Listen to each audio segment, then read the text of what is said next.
Hello and welcome to News Central Now. I am Adebola Adedugba. The top stories are this hour. Queues return as petrol scarcity hits Abuja, neighboring states. United Nations says 82 million Nigerians may go hungry by 2030. Burkina Faso junta leader Ibrahim Traore arrives Niger for first Sahel States summit. And details shortly. News Central Now, this hour begins with economic stories as we understand that petrol queues emerged in Abuja, parts of Niger and Nasarawa State on Friday due to the closure of many independent marketers' filling stations. Dealers shut their outlets because they could not access petrol following hike in ex-depot price to 70.10 naira per litre by private depot owners. Motorists flocked to the fuel stations, still dispensing petrol, leading to long lines of queues at NNPC and major oil marketer stations. Independent marketers who operate over 70% of the filling stations attributed the problem to the increased ex-depot price. Abubakar Maigandi, president of the Independent Petroleum Marketers Association, highlighted the disparity, noting that NNPC retail stations sold petrol at 617 naira per litre. Let's tell you that the United Nations has once again forecasted that by 2030, 82 million Nigerians, that is approximately 64% of the country's population, could face hunger. The organization urges the governments to address climate change, pest infestation, and other threats to agricultural productivity. This warning follows a continual rise in food prices across Nigeria. The National Bureau of Statistics reports that in May 2024, Nigeria's food inflation rate reached a historic high of 40.66%, surpassing April's rate of 40.53%. This marks the most significant annual increase in food prices since record-keeping began in 1996. And now to security matters, where President Bola Tinubu has called on Nigerians to unite against the common threat undermining the nation's well-being, saying the country has endured too much. He made a call on Friday during the groundbreaking ceremony for the resettlement scheme for persons impacted by conflicts at Tudunbiri community, a Kaduna village accidentally bombed by a military drone in December last year. Represented by Vice President Kashim Shettima, the president expressed dismay that Nigerians have been held hostage by fear and allowed preventable incidents to escalate into generational disputes. Long and arduous. Today, we converge in this historic community to demonstrate our resolve to overcome adversity and build a future where each person and community sees the other as a friend, and where peace and opportunity are the birthright of every citizen. The resettlement scheme for persons impacted by conflict is a timely intervention not only to construct residences, roads, schools, and essential facilities for victims of conflict, but also to offer them a dignified environment to live and to dream. This is the promise of His Excellency, President Bola Ahmed Tinubu, a promise to make each Nigerian have a place of belonging and to learn to believe in Nigeria once again. The state government is working closely with federal security forces to degrade and uproot bandits from their enclaves and restore peace and stability to our troubled communities. We look forward to the day when displaced victims of banditry will return to their original communities and start the process of rebuilding their lives. Let's also tell you that President Bola Tinubu has inaugurated a 31-member Presidential Economic Coordination Council comprising himself, the Vice President, the Senate President, and the Chairman of the Nigerian Governors Forum, among others. This inauguration comes 3 months after the President established the committee on March 27, 2024. The president also presented the outcomes of his review of the Accelerated Stabilization and Advancement Plan, which seeks to inject 2 trillion naira into the economy in the next 6 months. Minister of Finance and Coordinating Minister of the Economy, Wale Edun, who led selected members of the council to brief State House correspondents after the briefing, said the health, agriculture, and energy power sectors will be prioritized in the emergency funding. And to unpack this, I am joined by Vayala Kwaga, a senior researcher and policy analyst at Budget Foundation. Good morning. Glad to have you join me. Can you hear me? Okay, my apologies. Delighted as always to be here. Okay, I can hear you now. It's good to have you join me on the news. Let me start by asking, this stabilization package is quite ambitious. There are so many interventions, in this. What's your impression of it? And then what stands out for you? I think for one, it's a timely intervention. It's just unfortunate that it's coming now. These are the types of activities and actions of the government that should have happened shortly after inauguration. A lot of Nigerians are waiting with urgency to see their economic fortunes change. So on one hand, yes, it's a good move. On another hand, it's a little kind of late. One aspect of the intervention, the total package that really speaks to me is the 650 billion naira intervention for MSMEs, for manufacturing firms. Now, this is meant to, among other things, provide much needed funding for MSMEs and for manufacturing firms, which we are all aware is a key problem and a key challenge for production in this country. Numerous studies and surveys have been carried out to show that at least 70% of MSMEs cite finance as one of their largest problems. And it's hoped that this month treated transparently and with the highest levels of accountability. But then businesses are hard pressed with government's plans to improve access to finance, for instance, for housing. Also, like you rightly referenced, the MSMEs and also manufacturing sector. Could these have a ripple effect on the economy? The question really is how effective, how efficient, how transparent will this process be? What are the metrics to determine what MSME deserves this intervention? What are the monitoring and evaluation protocols that would be implemented to ensure that not only is this money distributed and given out, but it is seen to have made an impact, not only in the businesses, but also in the economy as well. One problem that I've noticed far too often with loan schemes, with disbursements to the private sector, for instance, is there is often little to no monitoring and evaluation. So it's basically like the government is giving out free money. And that oftentimes is what the recipients see it as. They do not see it as capital that they can use to structure and drive their businesses to grow. It's basically seen as free money because no one is going to ask any questions at the end of the day as to whether it has been used well, and for how long it has been used. Just to follow up on what you just said, then how best can we ensure recipients see these funds as necessary and then take them seriously when it comes to discharging them in their businesses?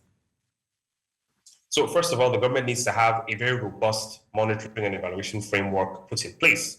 And this framework must have been publicly vetted to ensure that anyone, any analyst, any journalist, someone from the media can take a look at it and see that this money is actually going and being used for what it was intended to be used. There has to be tracing and a follow-up of how these monies have been used by these businesses in order to link it to, gross domestic product or what have you.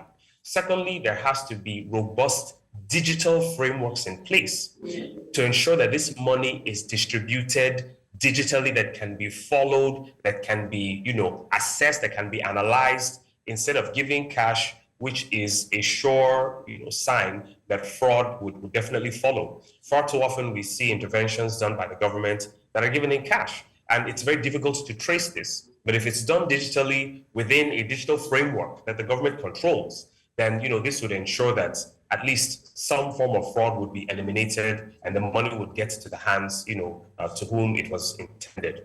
All right, now let's take a look at the Energy Security Initiative. I mean, we're talking about initiatives of the government. Now, this initiative, the Energy Security Initiative, includes power, oil and gas, and also the government aims to increase on-grid electricity to be delivered to homes and also businesses from about 4.5 gigawatts to 6 gigawatts in a period of 6 months. And this is to increase production to 2 million barrels per day within the next 12 months, and also remove barriers to entry for investment into the sector and enhance competitiveness. Do you think this is one too many? I don't think it's one too many. Again, these are things that should have happened right when Tinubu hit the ground running, as we were told he did in the first few weeks and a couple of months after he was inaugurated as president. These are also sectors that have been the victim of corruption, mismanagement for decades. So it will be a daunting task. I think any reasonable person would see that there's a lot that needs to be unpacked in Nigeria's energy industry, or energy sector, I beg your pardon. But looking at the oil sector, for instance, there's been declining investment over the years from 2014 to 2023. We've seen less and less monies come in. One could attribute that to a rediscovery or perhaps a redirection of investments to renewable energies in other parts of the world and other parts of the continent. But also there are the legacy issues of the Nigeria's oil industry, from corruption to oil theft to old and outdated infrastructure, and even still continuing hostilities with host communities. While those problems are not really being treated as fast as they should, for instance, the security issue and the oil theft issue, the president, or rather this president, has put at least one or two things in place in the form of one executive order and two presidential directives. One of the orders has to do with the gas industry and non-associated gas incentives for companies willing to invest in non-associated gas. That has a link to energy generation. The other directives concern local content monitoring and reduction in the contracting time, of oil and gas contracts. If these executive orders and directives can be monitored and have these people answerable to the president, it's hoped that at least in the oil sector, we may see an improved or redirection of investments to Nigeria. Really, speaking to the gas issue, a lot of gas has been flared in Nigeria for decades. But looking at the linkage between non-associated gas and the potentials, to supply Nigeria's power generation sector, see some hope. At least quite recently, the federal government paid off about 1.3 trillion naira in debt to gas companies. And one of the problems that our gas and thermal power generation plants have had is the problem of liquidity. The sector really is in the need for a higher level of investment, which is why I suspect the Minister for Power had wanted to float the idea of increasing the tariffs. In principle, it's sensible, but in practice and in Nigeria's context, it would be very difficult to achieve because we've had very low power output in the first place. We cannot expect people to pay more for power that they did not receive. Yes, please, go ahead. No, that's the most we can take on this segment for the news. Well, thank you so much for your insight on the news. Vayala Kwaga, a senior research and policy analyst for budget. Many thanks for your insights. Thank you for having me.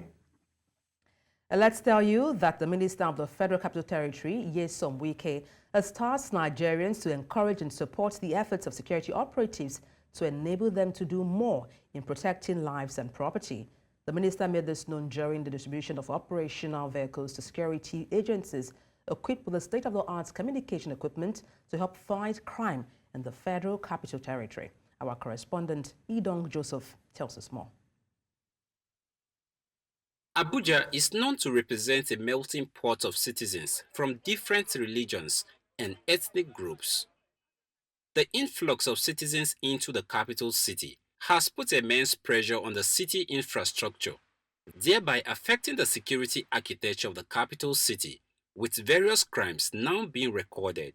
Any government that cannot secure lives and property has no business and governance. And so it's a priority for Mr. President that Nigerians are secured. In a bid to tackle this rising challenge, about 50 operational vehicles are being distributed by the Minister of the Federal Capital Territory to various security agencies within the capital. It's not my responsibility or the Minister of State responsibility to go and engage criminals, but it is our responsibility to provide the tools for the security agencies to confront these criminals and make sure we sleep with our two eyes closed. We want to appreciate you, sir, and we are promising you today that we are going to make intensive use of these tools. We are going to put it outside to make sure that everybody in Federal Capital Territory lives. It's a safe haven for us. The minister urged residents to support security agencies in their quest to rid the nation of crime, saying sometimes they pay the ultimate sacrifice with their lives. If we avail you with what the security agencies do every day and night, you'll be surprised. The kind of crimes they have stopped, the kind of criminals every day they arrest to make sure that we move on with our lives, we carry out our businesses without any hindrance. So we must at all times continue to support them, pray for them. They're also human. The 50 operational vehicles were distributed among the FCT Command of the Nigerian Police, the Nigerian Security and Civil Defense Corps, the Department of State Services, and the Nigerian Army, amongst others. In Abuja for News Central, I am Idonk Joseph. You're watching News Central now. Let's take a short break. Stay with us. Thank you for staying tuned. The Federal High Court on Thursday nullified the ad hoc delegates Congress that produced delegates that chose Asue Ighodalo as the candidate of the PDP. The Federal High Court in Abuja, presided over by Justice Ekwo, declared that PDP nomination processes were non-compliant with its own constitution. As a result, the court has set aside all processes leading to the PDP Edo governorship primaries held on February 22nd, 2024. The court decision means that the PDP has no candidate for the upcoming governorship election on September 21st in Edo State. Meanwhile, the PDP has responded by stating that the candidature of Dr. Asue Ighodalo as the flag bearer of the party for the 2024 elections remains intact, and the judgment of the Federal High Court in Abuja did not in any way affect the candidature of Ighodalo. And to unpack this, I am joined by a legal practitioner, Dennis Osaretin. Good afternoon. Glad to have you join me. Good afternoon. Thanks for having me. Let me start by asking what your deductions are regarding the court's ruling. What do you make of it? Well, it's not a matter of what my deductions are. The right question to ask is what exactly does the judge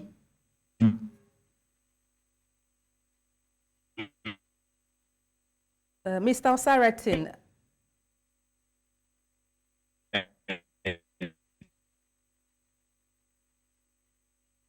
Mr. Osaretin, can you hear me?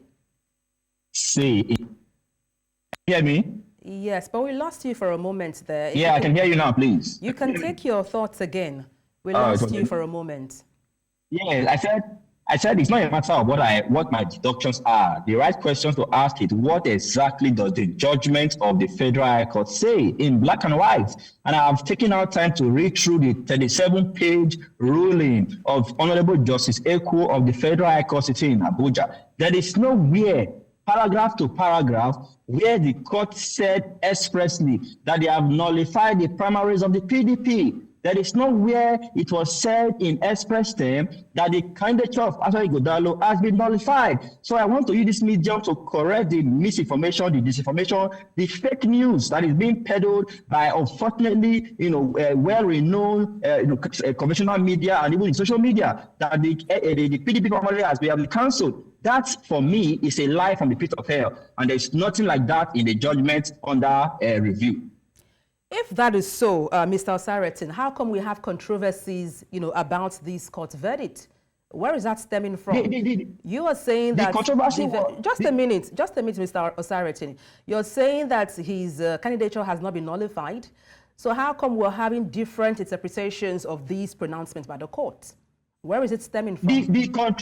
The controversy was planted in the media by the APC and Labour Party propagandists. They are purveyors of fake news. They are those who don't have a manifesto to sell in the coming election. They are the ones that were not even in court. They are the ones that are already going with this wrong narrative that the court has nullified the election. And that is a lie. Yesterday, we had the benefit of getting a certified true copy of the judgment. And that copy of that judgment has also been shared with your correspondent. And I can tell you clearly that there is nowhere in that judgment where the court nullified the PDP primary. That is a lie from the pit of hell. And those who are purveying, those who are narrating fake news should be sanctioned accordingly. And I urge you to take out time to look at the judgment page by page. There is nowhere in that judgment where the candidature of Aswa Ighodalo was nullified. Rather, that case even strengthens the hands of Aswa Ighodalo. And come September 2024, he will be elected as governor of Edo State. Okay, let me talk about the internal democracy in PDP itself. In the first place, people in PDP went to court regarding them being sidelined or disenfranchised from the primaries in Edo State. People are saying even within the party, there seems to be some kind of disagreement, disunity. What do you make of this?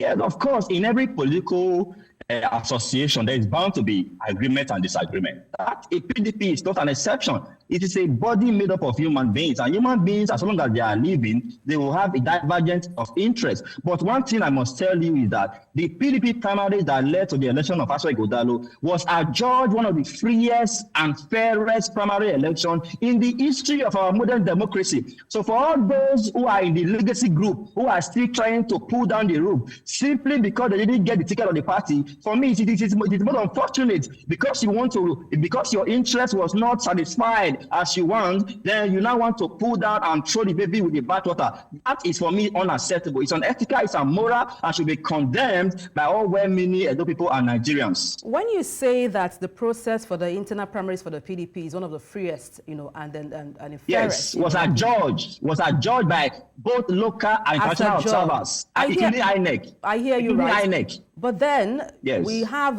information of 381 other delegates who say they were disenfranchised. What do you say to that? Those persons, if you look at the government very clearly, they were not primaries. They were complaining about the primaries. So they are diverse.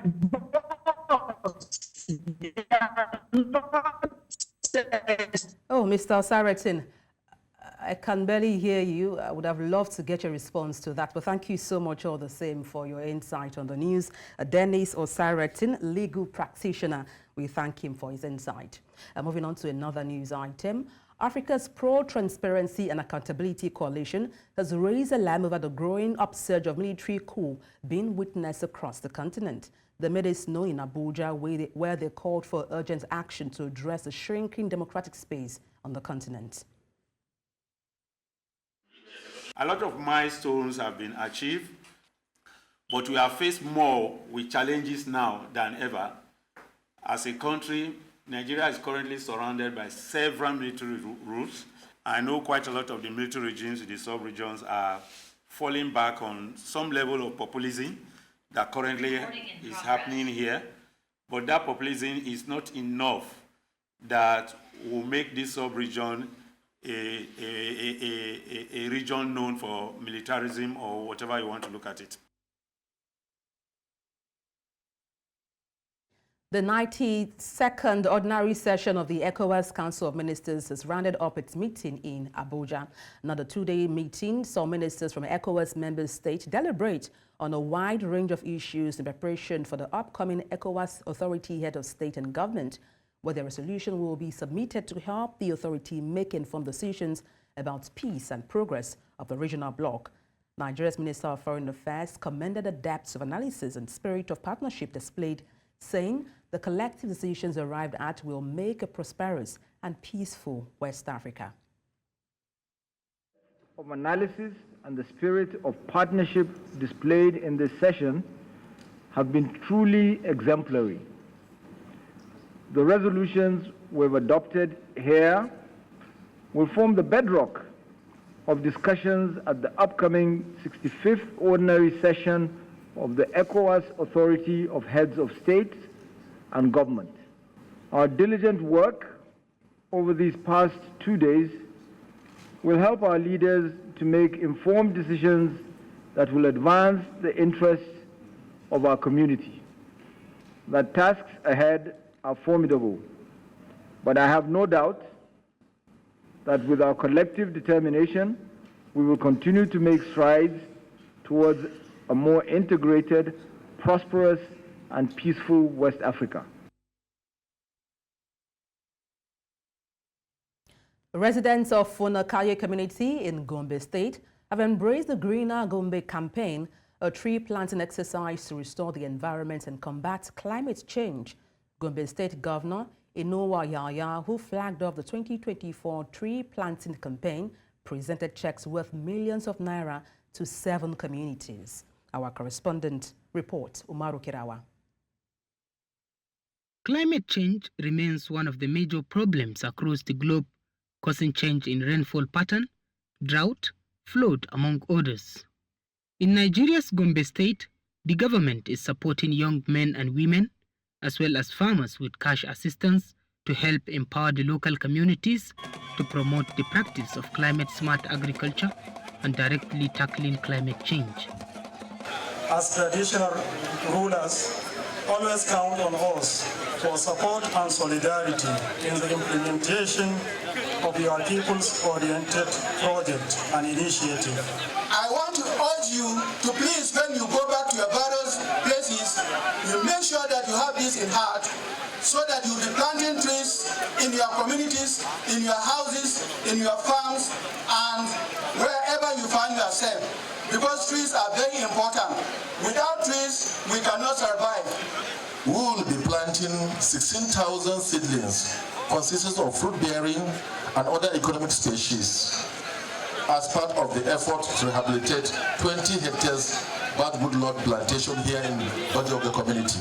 Under the agro-climatic resilience in semi-arid landscapes, which is AgriSal project, we have already achieved the recovery of about 140 hectares of land through our afforestation campaign. This is part of a larger plan to deliver 1,905 hectares of afforestation in 2024. Governor Inwa Yahaya launched the campaign at Konangbagi, where he emphasized the importance of tree planting in addressing environmental degradation and mitigating climate change impacts.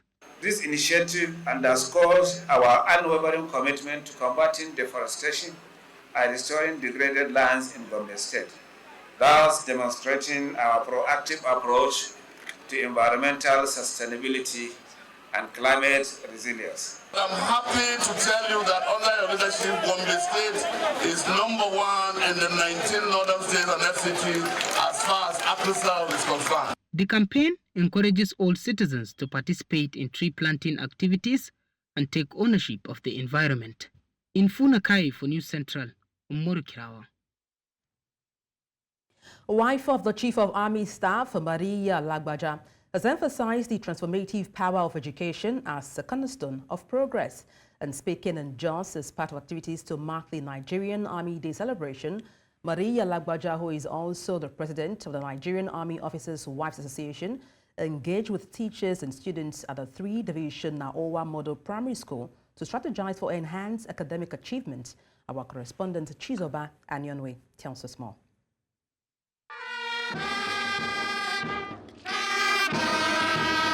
That was the reception of the wife of Nigeria's Army Chief, Maria Lagbaja, by members of the Nigerian Army Officers' Wives Association at the 3-division Maxwell Kobe Cantonment. She is on the plateau for the first time this year to commission the Naowa Unisex Hair Salon and Medical Aid Station by Naowa members as part of activities to mark this year's Nigerian Army Day celebration hosted by the 3-division Maxwell Kobe Cantonment, Jos. Academic excellence was a watchword during her chat with teachers and pupils of Naowa Model Primary School. For this reason, I made education a priority in my administration, guided by my vision of sustaining legacies through unwavering commitment to unity and service for the betterment of humanity. She attributed the successes recorded by Naowa to inspiration drawn from Nigeria's First Lady, Oluremi Tinubu. Her excellence, commitment to the well-being of our military families, and indeed the well-being of all women and children across the nation, has been a source of inspiration to us all. Her exemplary leadership and dedication have greatly contributed to the success of our initiatives, and we are very grateful for her guidance and support. Elated chairperson of Naowa 3 Division and the oldest serving teacher of the school, who was gifted a token of 1 million naira by the Naowa president, had words for her. Your leadership and vision have been a guiding light for us all, and your continued support has significantly impacted the growth and development of our school. We are inspired by your dedication and are motivated to strive for excellence in all that you do. I only say thank God. God only remember me today. I'm very happy God has really paid me, because I really suffer in this school, under rain, under sun. Maria Labaja also had gifts for the sick and injured persons at the 3 Division Medical Hospital and Services.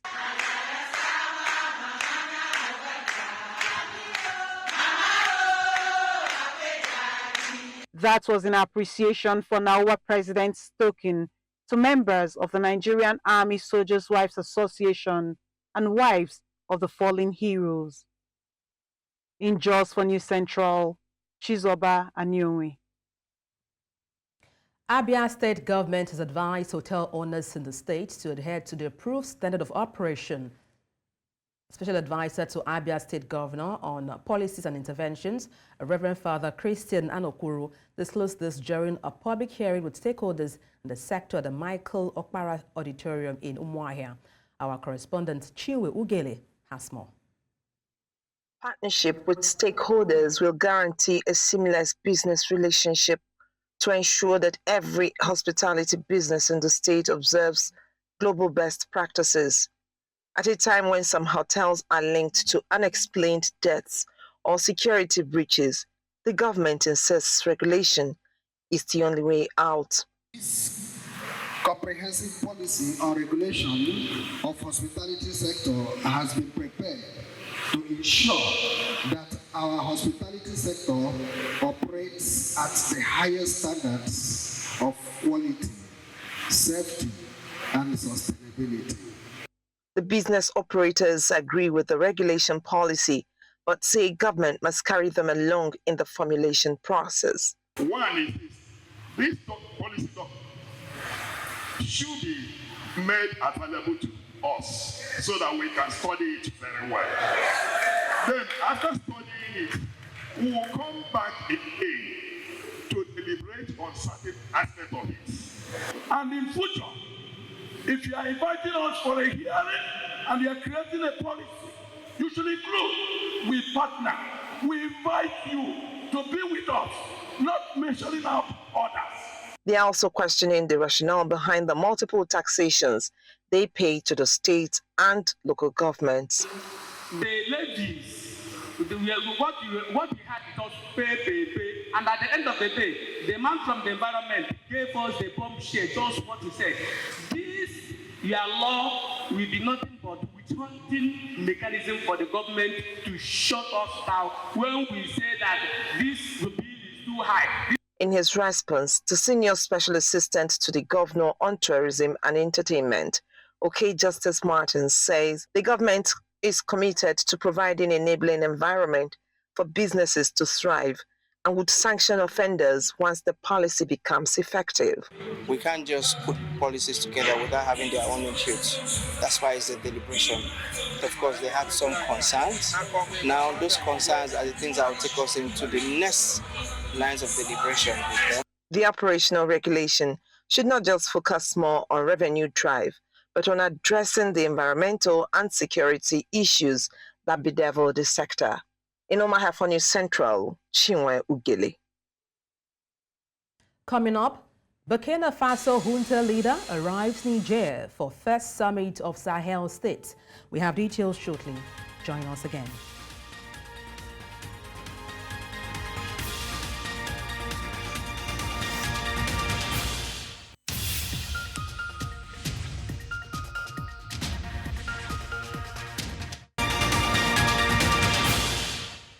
Thank you for staying tuned. The news continues in West Africa, where Burkina Faso's military-led president, Ibrahim Traoré, arrived in Niger on Friday for the first summit of a new Sahel bloc.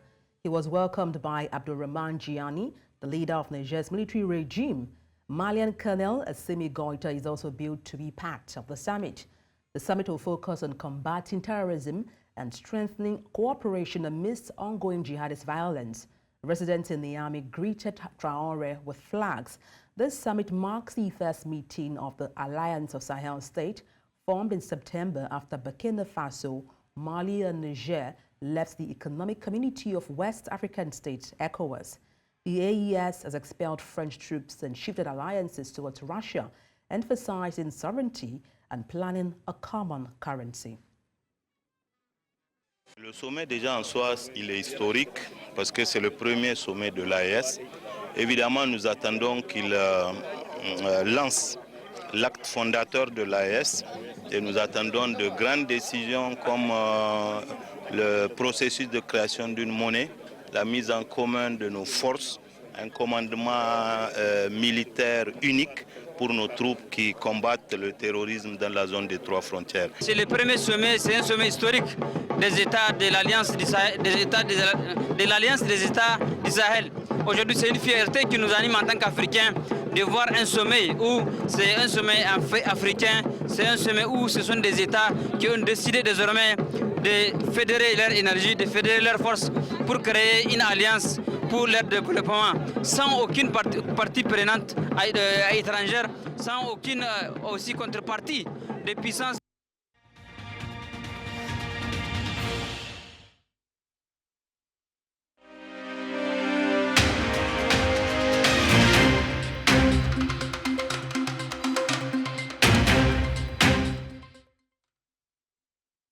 A newly elected UK Prime Minister Keir Starmer on Saturday began his first full day in charge with a meeting of his cabinet after his Labour Party's landslide election win ended in 14 years of Conservative rule. Videos of Britain's new ministers arriving at 10 Downing Street for a cabinet meeting with newly elected Prime Minister Keir Starmer surfaced on Saturday morning. Starmer held his first cabinet meeting with Britain's first woman, Finance Minister Rachel Reeves, and new Foreign Minister David Lammy in attendance. The Labour leader spent his first hours in Downing Street on Friday, appointing his ministerial team hours after securing his centre-left party's return to power with a whopping 174-seat majority in the UK Parliament.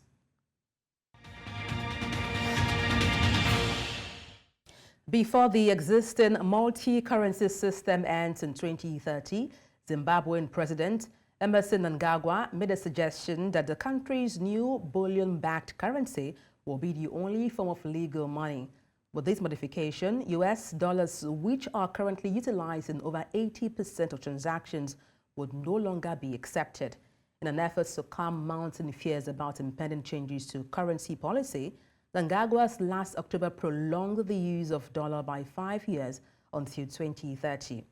And speaking on Thursday in the border city of Motorists, where he presided over the launching of a factory that processes fruit juice and water, Mnangagwa emphasized the significance of ZiG, or Zimbabwe gold, taking the place of US dollars.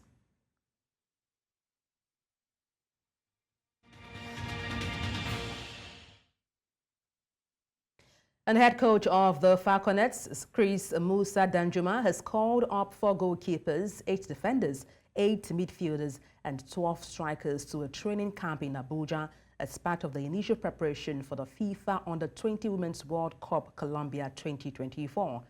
The first match of the tournament is just 8 weeks away. Team captain Oluchi Ohagulem is top of the list with first-choice goalkeeper Faith Omilano, defenders Shukurat Oladipo and Comfort for Lorenshaw, midfielders Chinyere Kalu, Ado Yina and Rufiat Imuran, and forwards Janet Akokorumwem, Flourish Sebastian and Aminat Bello, also called. Nigeria will contend with 3-time winners Germany, Asian powerhouse Korea Republic, and South American representatives Venezuela in Group D for the competition scheduled for 3 Colombian cities from 31st of August to 22nd of September. All the invited people are expected on Sunday, 7th of July.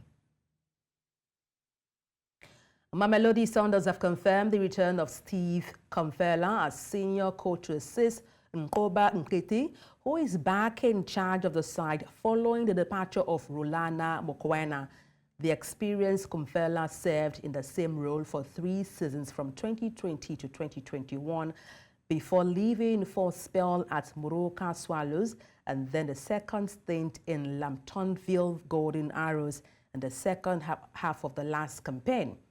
The well-traveled Comfella has also previously been head coach at Manning Rangers, the Nyamos Maritzburg United, Free State Stars, Platinum Stars, Case Chiefs and Bloemfontein Celtic.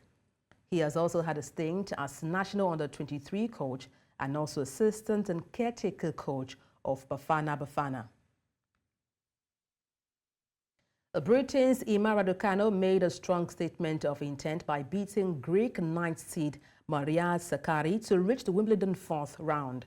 The 21-year-old who showcased some of her best tennis in a 6-2, 6-3 win has not lost a set in the first week of the championship.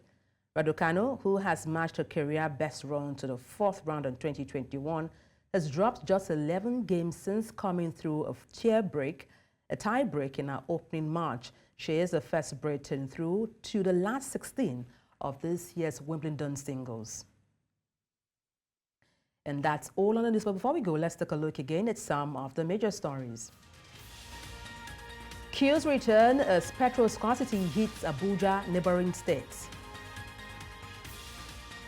United Nations says 82 million Nigerians may go hungry by 2030.